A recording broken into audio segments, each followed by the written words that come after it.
a few brief remarks, present the draft FY24 budget markup for the committee, and then open the floor for any comments that my colleagues care to make, followed by a vote on the draft report. Today, the District of Columbia is operating in recovery from the COVID-19 pandemic, offset through millions of federal dollars available to our city during the past 2 years that are rapidly coming to an end. As we all know, Mayor Bowser's FY24 district proposed budget reflects millions in lost American Rescue Plan Act federal dollars, resulting in many of our district agencies returning to the pre-pandemic spending levels we had before the influx of the opera funds. Despite these federal cuts, we must work to ensure that our local funding effectively impacts services, programs, and policies, especially those that are most beneficial to our vulnerable populations. We want to make sure that they remain intact. The budget season, during this budget season, the Committee on Executive Administration and Labor has worked to secure funding for critical initiatives that serve our aging residents, ensure fair and open elections, provide employment and career building opportunities to our residents, enhance public trust and government accountability, and preserve vital executive functions. The agencies under the committee's purview include 5 main clusters: the Executive Administration, Senior Services, Labor, Government Accountability, and Elections. The Executive Administration cluster includes the Executive Office of the Mayor, the Office of the City Administrator, the Office of the Senior Advisor, the Office of the Secretary, and the Mayor's Office of Legal Counsel. The Executive Office of the Mayor supports the mayor in governing and provides district agencies with vision and policy direction, as well as provides agencies with leadership support and oversight to implement specific policy goals and objectives. The committee recommends approval of the EOM, or the Executive Office of the Mayor's proposed 24 budget of $21,430,773, which is a slight increase of 0.6% from the FY23 levels. This budget supports 125 FTEs, which is a decrease of 1.4%. In Council Period 24, the council passed the Elimination of Discrimination Against Women Amendment Act of 2022.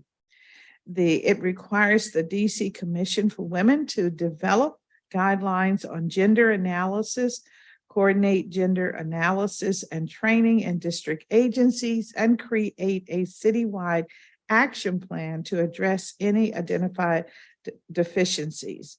In order to implement the bill, the Mayor's Office on Women's Policies and Initiatives requires 2 FTEs, as well as funding for training and supplies. In this regard, the committee is pleased to accept a transfer of $275,000 in recurring funds for 4 years from the Committee on Housing to fully fund the implementation of this bill. The Office of the City Administrator is responsible for the day-to-day management of the district government, setting operational goals and implementing the legislative actions and policy decisions of the mayor and the council. The City Administrator's Office prepares the district's annual operating budget and provides direction to all agencies to ensure they are meeting the needs of district residents. The committee recommends approval of the proposed FY24 budget of $12,231,204, which represents a 0.1% increase from the FY23 approved budget. This budget supports 69 FTEs, which is a 6.8% decrease from the FY23 approved levels. The Office of Senior Advisor advises the mayor on local, regional, and federal affairs by providing policy analysis and advancing the mayor's legislative agenda. The office consists of three divisions, that is the Office of Policy and Legislative Affairs, the Office of Federal and Regional Affairs, and the Office of the Secretary is also supervised by this important function. The committee recommends approval of the proposed FY24 budget of $3,691,616, which is a 18.8% decrease compared to the FY23 levels. The funding supports 20 FTEs, that is identical to the FY23 level. The Office of the Secretary provides protocol, public records management services to the mayor and the district agencies. This work includes managing the DC archives, commissioning notary public, publishing the DC Register, and acting as the district's liaison with the diplomatic and international community. The committee also recommends approval of the $41,432,000 proposed in the FY24, which includes the capital budget for the new DC Archives building, along with the mayor's proposal to add an additional $30 million to the project through the FY23 revised budget. This funding will ensure that the new DC Archives building is well equipped to hold our valuable records and provide state-of-the-art opportunities for public access. I look forward to working with the Office of the Secretary to see that this project is completed on schedule in the FY 2027 budget. The committee recommends approval of the proposed FY23 budget of $5,243,000 to $5,243,080, an increase of 3.6% over the FY23 budget. This funding will support 29 FTEs. The Mayor's Office of Legal Counsel is the legal arm of the executive branch of the district government. Its primary responsibilities are to provide legal advice and support to the mayor, her senior staff, including the deputy mayors, agency directors of the subordinate executive agencies, and directly and through outreach of more than 40 agencies, general counsel offices. The Mayor's Office of Legal Counsel also adjudicates administrative appeals of the Freedom of Information Act decisions made by district government agencies on behalf of the mayor and tracks reported allegations of sexual harassment claims that are made by city employees. The office also oversees the legal review of donations made to district government agencies. The committee recommends approval of the proposed FY24 budget of $1,807,365, which is a 3% increase from the FY23 levels. The proposed budget allocates 10 FTEs, the same as in the FY23 approved budget. The committee also oversees the Department on Aging and Community Living. The Department on Aging and Community Living provides information, assistance, and outreach for district seniors, persons with disabilities, and the caregivers. In partnership with community-based organizations across the district, DACL, as is commonly referred to, offers many free or low-cost programs and services to help districts' aging communities live boldly. DACL's programs include community activities, events, nutrition and transportation services, case management, healthcare, and insurance counseling, Alzheimer's prevention, caregiver support resources, and adult protective services. The mayor's FY24 proposed budget for DACL is $64,669,230, which is a decrease of 2.6% compared to FY23. And this funding supports 125.7 FTEs, which is also a decrease from the FY23 approved levels. While the proposed budget did make critical investments in our district seniors, it also removed significantly reduced several vital programs. However, the committee worked with DACO to prioritize funding for a number of programs that are at risk of losing their resources. I'm pleased to note that the committee successfully acquired $260,000 in one-time funding for Vida Senior Center that was originally removed from the budget. The Vida Senior Center provides comprehensive health and social services to our aging community with a focus on serving seniors who speak a language other than English.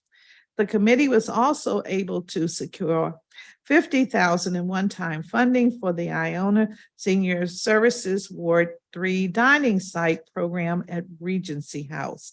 The Ward 3 Dining Site program at Regency House provides its tenants with consistent congregate meals, benefits, and counseling, social worker support, transportation to grocery shopping and leisure, and weekly wellness classes, and one-on-one health clinic support.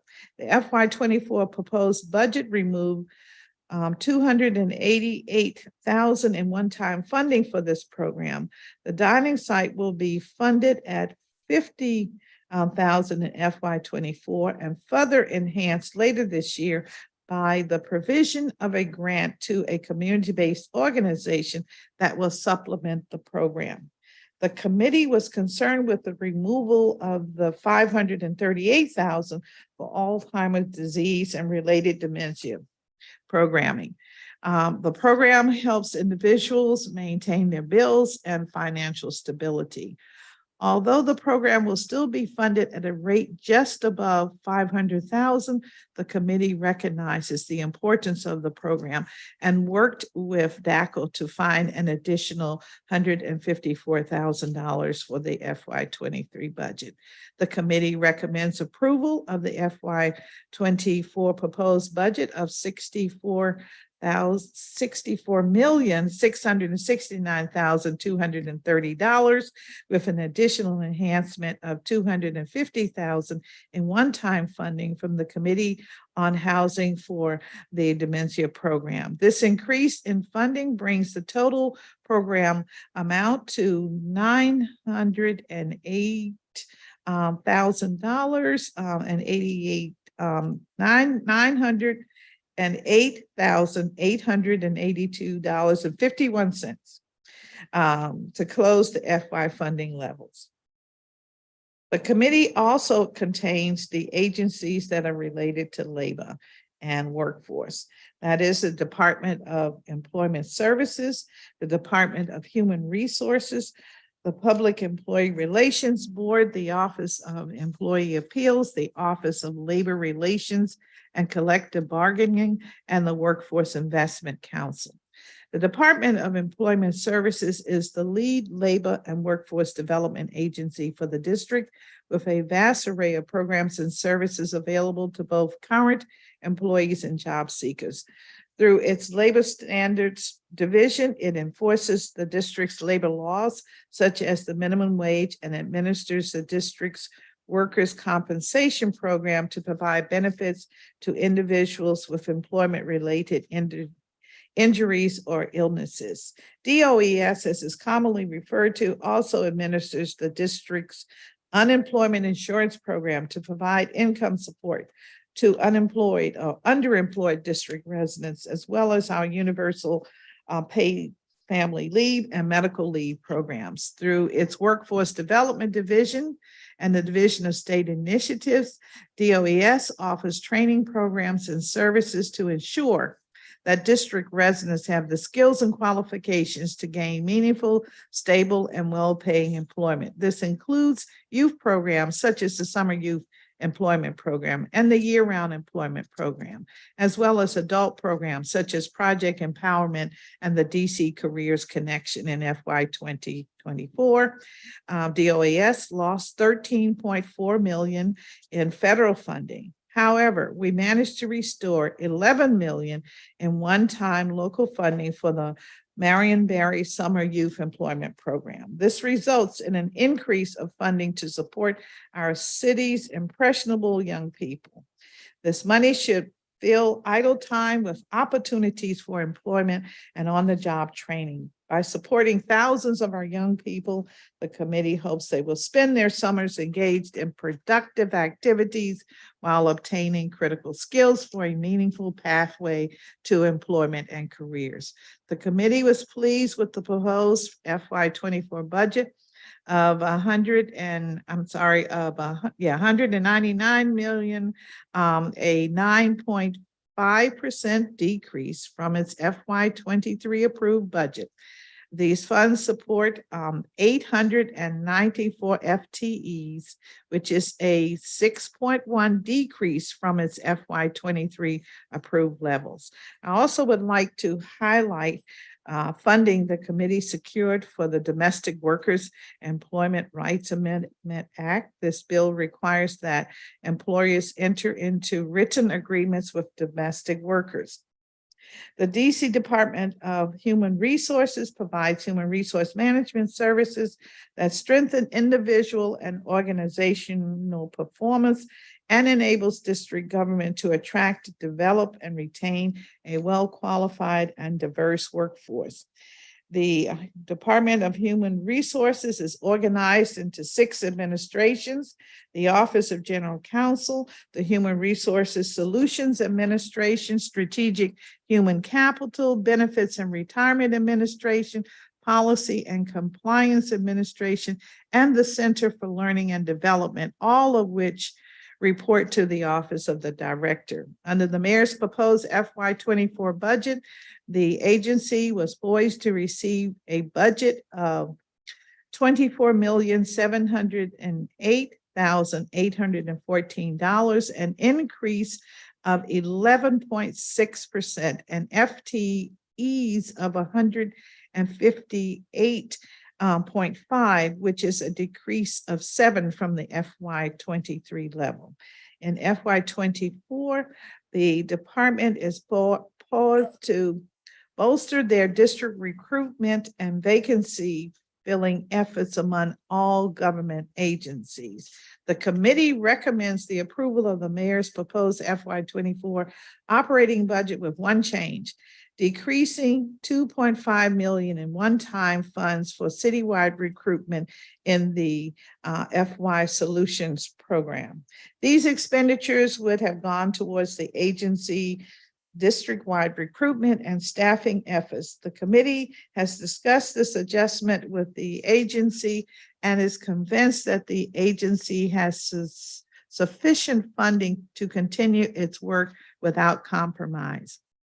The Public Employee Relations Board is an impartial, quasi-judicial independent agency that resolves labor management disputes between agencies of the district government and labor organizations representing agency employees, and is governed by a 5-member board. Under the mayor's proposed FY24 budget, the board was poised to receive an operating budget of $1.4 million, which is an increase of 3.2%, and 8 FTEs, which are identical to the FY23 level. During the committee's budget oversight hearing, the agency requested an additional $30 million in funding for salary increases for 2 attorneys. Attorneys are in high demand across various industries because of their highly specified and expertise in union and labor relations. This increase will support the agency's retention efforts and maintain its competitiveness. The committee has identified $120,000 to fund the the 30,000 additional increase for the next 4 years. Committee recommends approving PERB's FY23 budget as proposed, with the addition of the 120,000 increase in the personal services funding. The Office of Employee Appeals is an independent agency governed by a 5-member board. The agency handles appeals filed by district employees. That is the 40,000 member workforce, and contains full-time and part-time administrative judges that adjudicate these appeals. The agency has also established a mediation and conciliation program to resolve appropriate cases through avenues other than litigation. Under the mayor's proposed FY24 budget, the agency was poised to receive a budget of $2.4 million, which is an increase of 5.6% and 14.5 FTEs, which represents a decrease of 3.3 FTEs in compared to the FY23 levels. For FY24, the agency submitted 3 budget enhancements requests. 1, an increase in personnel services totaling $130,000, a high capacity printer totaling $30,000, and the MOU with the Department of Human Resources to advise the agency, which totaled $10,000. The agency's requested an increase to its personal service budget to provide salary increases. Originally, the agency requested $130,000, but noted during the committee's budget oversight hearing that $70,000 in reoccurring funds would suffice. I'm pleased to note that the committee found $200,000 for the agency's personnel budget, which breaks down to $50,000 over the next 4-year plan. This increase is beneficial to the agency's hiring retention because the agency requires attorneys with specialized skills and academic qualifications, and attorneys with these skills are highly sought by nearby jurisdictions as well as the federal government. For the FY24 proposed budget, the agency will receive only $1,000 in non-personal services allocation. And they have the great need for the printer that we discussed, which is costing the $30,000. So the committee found a way to include the $30,000 print request in this FY23 proposed budget. Therefore, the committee recommends approving the FY23 budget as proposed, with the addition of $200,000 increase for 4 years of personal service funding, $30,000 for the high capacity printer, and $10,000 to enter into an MOU with the Department of Human Resources. The Office of Labor Relations and Collective Bargaining is the principal advocate for the district's labor management programs. It is responsible for negotiating agreements between the district's agency and labor organizations. It is also primary litigators for the district's labor disputes. In FY23, the collective bargaining office was able to ratify long-awaited collective bargaining agreements with several unions, including the Washington Teachers Union and the Metropolitan Police Department. The committee recommends approval of the FY24 budget of $3.3 million, which is an increase of 4.7%. The proposed budget supports 17 FTEs, which is identical to the FY23 levels. The funding will allow the agency to continue to negotiate and litigate effective contracts for nearly 27,000 district employees covered by collective bargaining agreements, or about 75% of those employed in our city government. Okay. The Workforce Investment Council or WIC as it is commonly referred to, is a private sector board that serves as both the state and local entity that sets policy regarding the functions, initiatives, and strategies of the district workforce programs. It is a partnership with and to meet the needs of local businesses, government, and residents through programs designed to develop the talent and skills of district residents through employment training and the jobs market. It is federally required to ensure that funds provided through the Workforce Innovation and Opportunities Act from DC labor are spent from U.S. labor are spent appropriately. The committee approves the mayor's proposed FY24 budget for the WIC of $3.05 million with a reduction of $660,000 to reflect salary lapse and under obligation of personnel funds. The proposed budget will support 8.1 FTEs. The FY24 budget represents a reduction from the FY23 budget of $22.3 million and 15 FTEs. During the past several years, in addition to providing oversight of the district and federal workforce programs and expenditures, the WIC also directly administers several grants as part of the district's surge in workforce investments during the COVID-19 pandemic. As the district concludes its pandemic response initiatives and moves toward recovery and new growth, the mayor's proposed FY24 budget for the WIC focuses anew on its core oversight functions.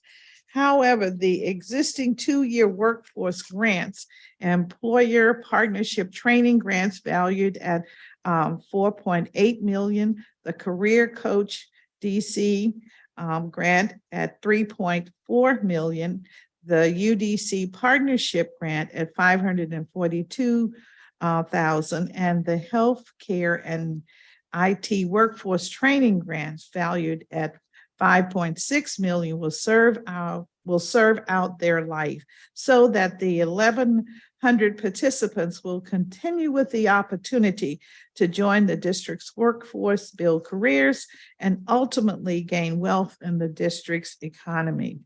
Additionally, the committee oversees agencies related to government accountability and the administration of our electoral process. And I will soon conclude with these. I know we've been on for a long time.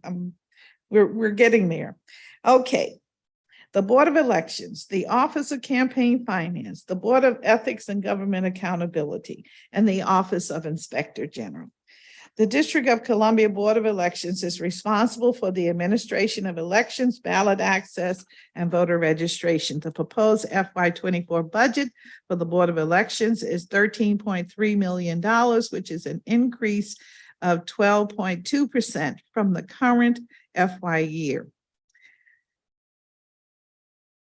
This funding supports 63 FTEs, which is an increase of 3 FTEs. The committee recommends approval of the FY24 proposed budget with the addition of $1.8 million enhancement to fund the Local Resident Voting Rights Act. This act expands access to local elections to include otherwise eligible non-citizen residents. Every resident of the district is affected by the results of local elections, and this act gives every resident a democratic mechanism to weigh in on those issues. The Office of Campaign Finance regulates reporting and disclosure of financial operations and activities of candidates for local election. The proposed FY24 budget for the Office of Campaign Finance is $7.4 million, which is an increase of 5% compared to the current FY program. The FY proposed budget supports 38 FTEs, which is identical to the FY23 levels. The committee recommends approval of the FY24 proposed budget. The Board of Ethics and Government Accountability investigates alleged ethics laws violations by DC government employees and the public officials.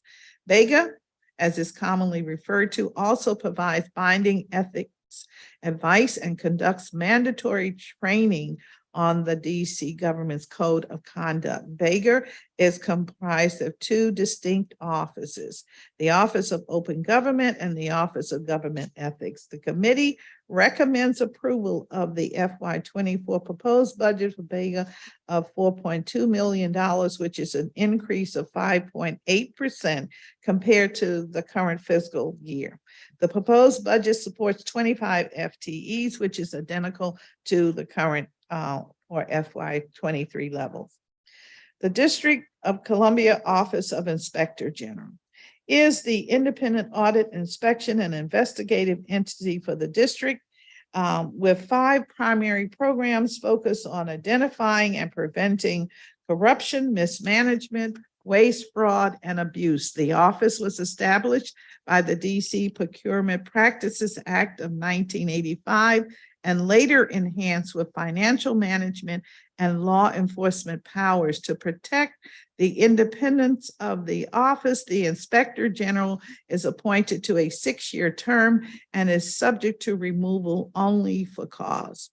Through its operations program, the OIG conducts audits and inspections. This executive agency oversees all agency level divisions and conducts investigations, engages in various forms of fraud prevention, and serves as the district's restitution and recoupment entity from certain criminal actions. The office works with the U.S. Attorney's Office.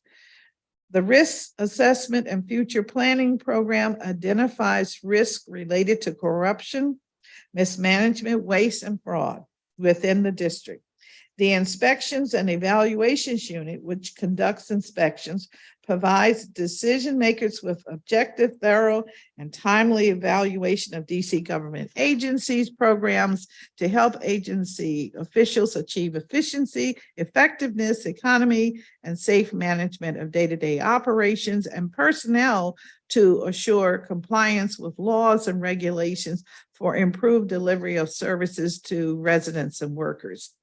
The Audit Unit of the district audits DC agencies, programs, and activities, and independently appraises whether desired results and objectives are achieved in accordance with prescribed laws, regulations, and policies.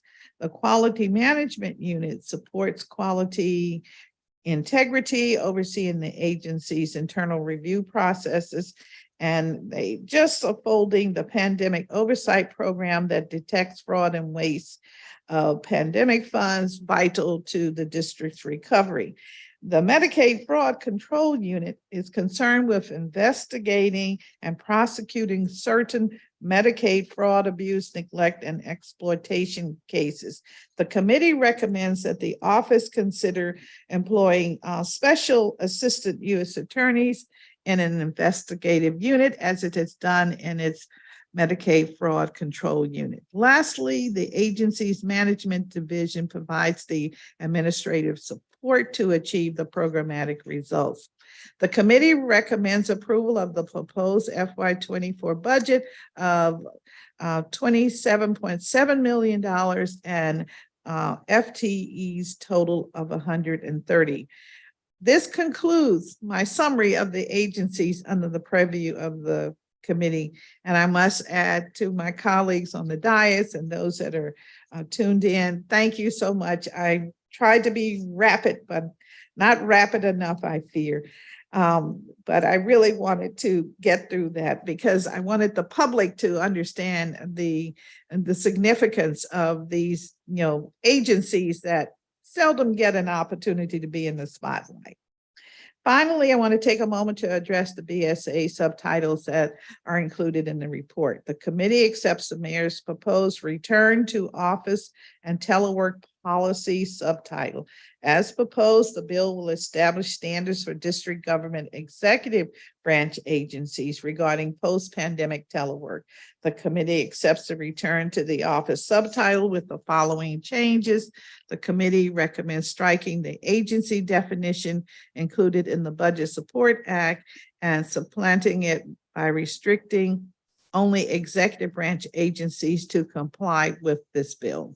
The committee also recommends modifying the routine telework definition to enhance clarity and routineness. I urge my colleagues to support this bill, which will encourage government workers to return to office and boost our post-pandemic recovery efforts. The committee also accepts the mayor's proposed Office of Public-Private Partnership Fund and Budget subtitle. As proposed, the subtitle removes the language establishing a special fund for the office's operations and deletes a section on issuing a request for information prior to a bid solicitation. I urge my colleagues to support this subtitle because the fund is no longer in use and the existence of the fund is no longer necessary. And finally, the committee accepts the mayor's proposed subtitle related to the Universal Paid Leave Administration Fund.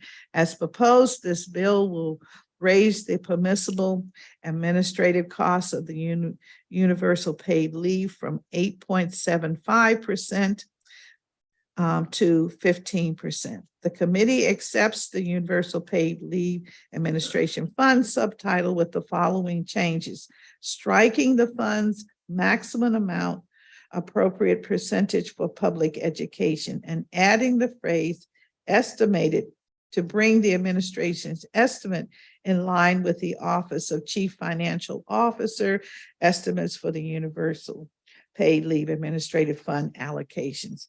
I ask that my colleagues support the subtitle to allow the Department of Employment Services the flexibility to effectively administer the Universal Paid Leave Fund.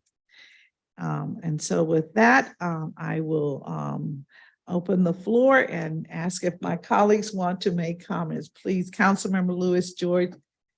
Thank you, Committee Chair Bonds, and thank you to your staff for their hard work putting together this budget and report that is before us today. As a new committee chair myself, I know how much work goes into learning new agencies for oversight and budget fluency purposes, and your team had a Herculean task before them, taking on so many new subject matters between elections, ethics, labor, and more. I am very happy that we could all work together to find funding for the district's domestic workers. These workers are the people we trust to take care of our children and our homes. But we have denied them fundamental rights other workers have enjoyed for decades.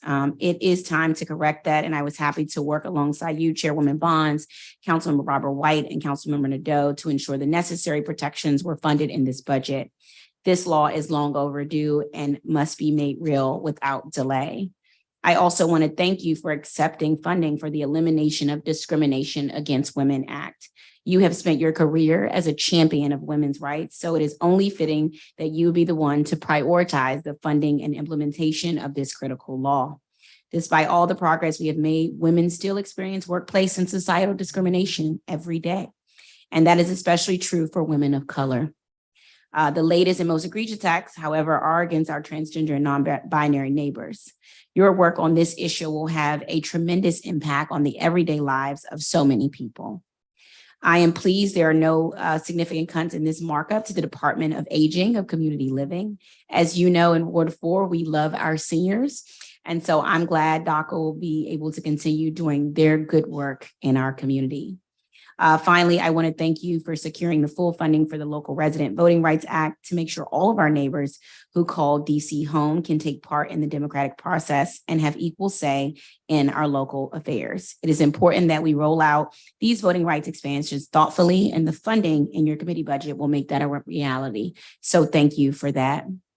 As a former summer youth employee, and I know how critical summer youth employment is for so many reasons, and how critical it has been in the District of Columbia as we stand in the legacy of the late, great Marion Barry. So I'm very happy that we do not see significant cuts with summer youth employment, and that we will work along the year to make sure our youth are continuously taken care of and have these opportunities. I am disappointed the mayor's proposed budget did not include additional investments in our public sector workers to bring their paid leave benefits up to par with the private sector paid leave program. In this leaner year budget year, though, it is understandable that the committee could not fill this gap. At a time when we are struggling to hire teachers, social workers, violence interrupters, and other public servants, offering competitive paid leave benefits can differentiate our jobs from neighborhood jurisdictions and level the hiring playing field with the private sector. I hope the chairman will work with you to find the funding needed for this critical benefit for our hardworking district government staff. I urge the DC Human Resources Agency to do what it can to better promote the many public sector benefits we do provide and to work on leave bank transition plans so that in next year's budget, we'll have a clear picture and absorbable cost and the funding gap for the 12 weeks of paid family and medical leave we should be providing to our city workers. As the city plans for the use of federal infrastructure dollars, I do hope we will be planning to share those important resources with the Summer Youth Employment Program and the Infrastructure Academy to spur green job creation, including training and plumbing to help the city complete its urgent task of full lead replacement in our water lines. So thank you again for your team's hard work on this budget, and I look forward to voting yes to advance these budget recommendations today. Thank you. Thank you very much, Councilmember Lewis George and Councilmember Fruman. Thank you, Chairperson Bonds and the committee and staff for your work on in preparing this budget that serves youth, working people, seniors, and encourages transparency in the executive branch. Ward 3 and Ward 4 go back and forth as the home to the most seniors in the District of Columbia. So I echo my colleagues'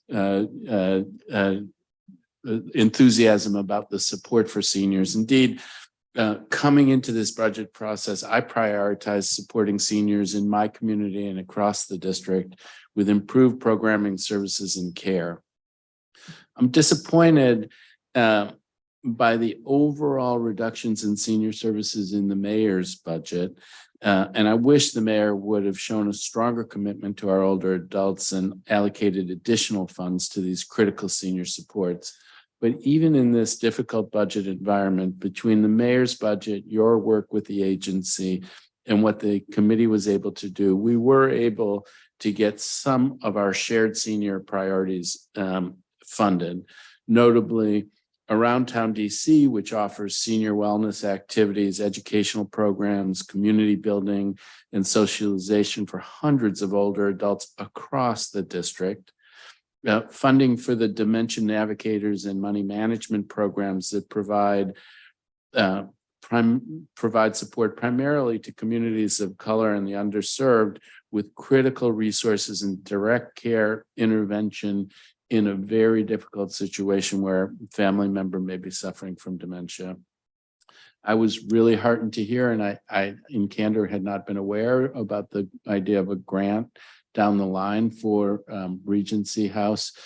Regency House is the one public housing facility in Ward 3 serving seniors with significant needs, and the program to provide congregant meals there and additional supports is a really important one to make Ward 3 as welcoming and hospitable a place as possible. And I'm glad that there may be additional funding coming down the line for those kinds of supports. I'm also grateful, obviously, to Councilmember Robert White for his contributions in this area.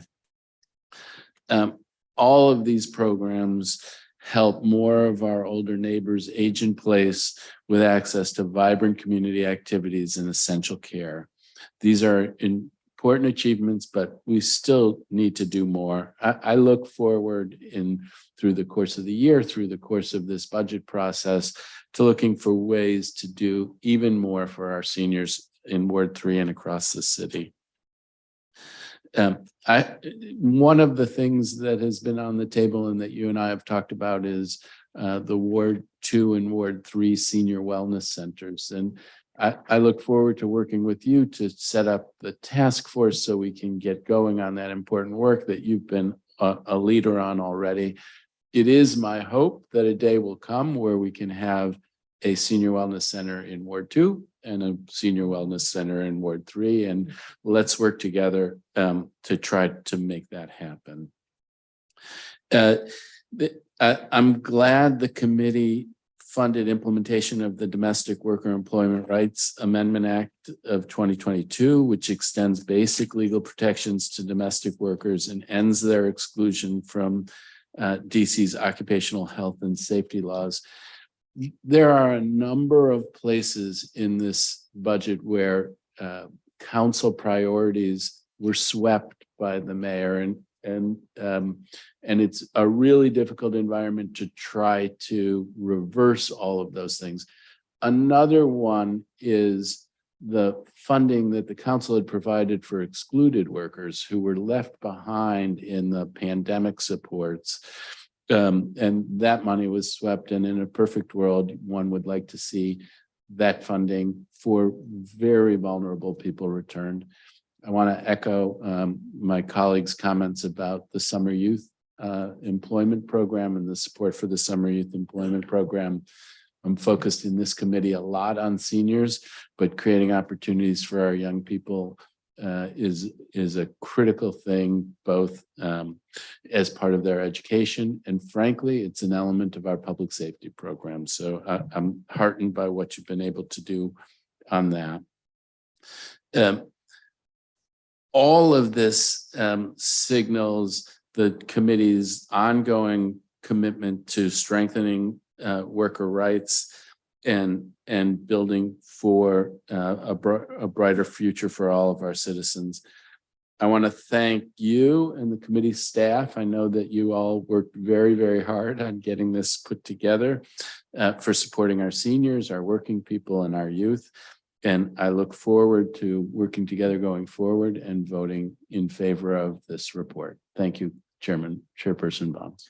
Thank you. Thank you very much. And now turn to my other colleague, my at-large colleague, Councilmember McDuffie. Thank you, Madam Chair. And I'll keep my remarks very brief.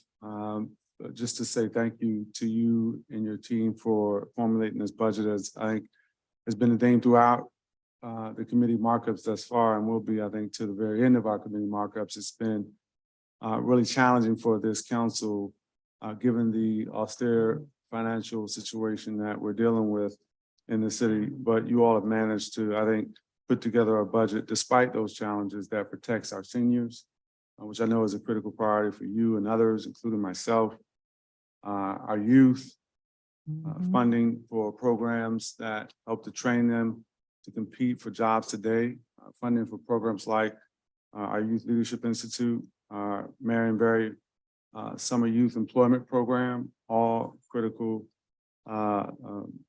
programs that will continue under this budget. And as has been mentioned, I think some really important pieces of legislation, just a couple of which I'll name, specifically the Domestic Workers' Rights Amendment Act of 2022 and the Elimination of Discrimination Against Women Act of 2022, both of which I was proud to support as a co-introducer. And so I do appreciate all the hard work. Obviously the budget office, our general counsel's office, the secretary's office, and all the support staff that got us to this point. And I look forward to voting in favor of this committee report and recommendations. Thank you very much, Councilmember McDuffie, and to my colleagues, thank you all. And so I believe there's no further discussion, and I now move the committee report with leave for staff to make technical and conforming changes. And I'll ask all those in favor, would you signify with the sign of aye? Aye. Aye.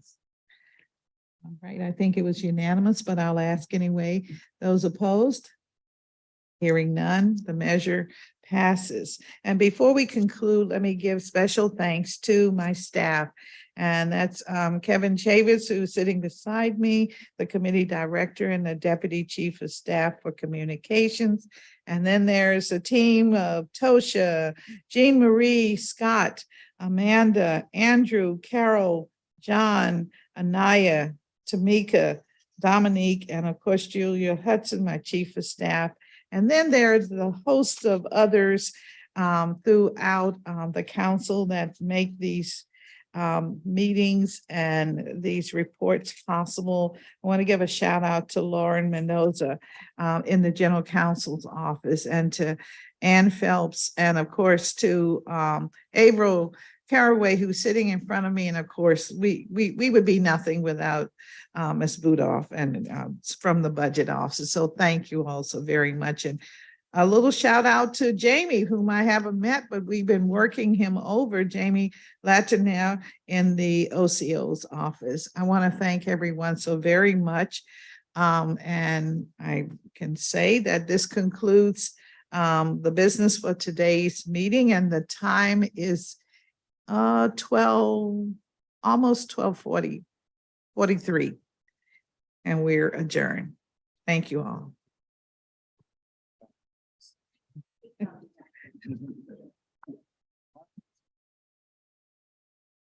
Miss